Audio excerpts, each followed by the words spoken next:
caption. Thank you, Mr. Chair. Jenny Salesa. Thank you, Mr. Chair. Mr. Chair, we have a world-class public education system in Aotearoa, New Zealand already. Most of our schools have BYOD. Blended learning is already happening in most of our schools. So why is there a need for communities of online learning schools?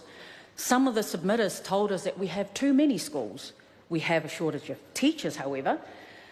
Young people, they need interaction with each other in terms of building up their social skills and interrelationships with adults, including teachers. That is something that they cannot learn from a computer.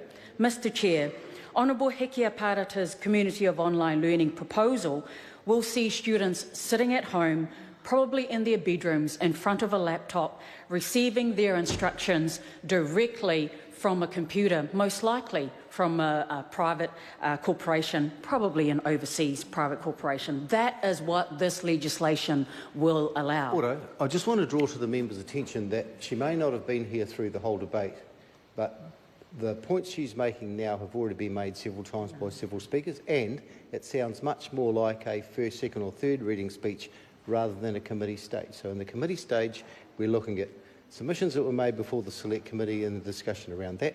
We're looking at discussion of SOPs that are on the table and questions to the Minister. But I'd like the member to move to new material, please. So I would like now to comment on a submission to the Education Science Select Committee by Bronwyn Cross. Someone with over 40 years of experience as a secondary teacher, a parent and a member of a board of trustees.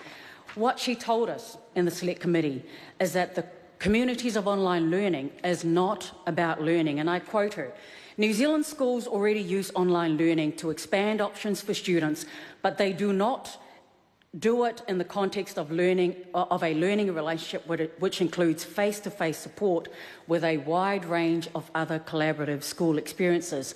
COOLS, as it's currently being proposed, will take away the emotional content, students being able to learn how to have better working relationships with each other as peers and with their teachers.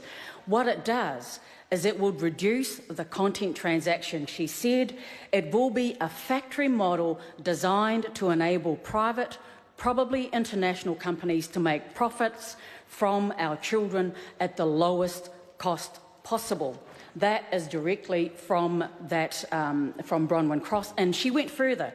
She said, communities of online learning gives parents options. It gives them choice. At least that's what the ministry and the minister will have us believe, but that we are not giving parents a choice of different flavours of ice cream here, that this is more about privatisation. This cool model has been plucked from the United States, plucked and plonked here in New Zealand, but it is a failed model from overseas. Her words, not mine.